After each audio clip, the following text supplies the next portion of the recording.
Македонскиот шампион Вардар заврши со европските настапи, откако беше на чекор да обезбеди пласман во третото квалификацијско коло на конференцијската лига на УЕФА, но прими гол во самиот финиш што го несе мечот во продолжение.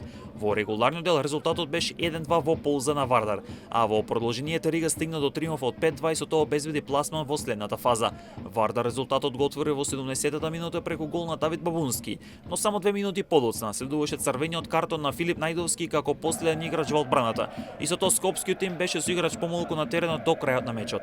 Во 66-та минута од средбата Азор Мераич постигна гол по одбиена топка за водство на Вардар од 0-2. Тамон во финишот црвено-црвените беа на чекор до можноста за продолжување на европските настапи. Следуваше гол на Таиву за 1-2 и со тоа мечот доби продолжение, каде Рига направи комплетен пресврт за конечни 5-2.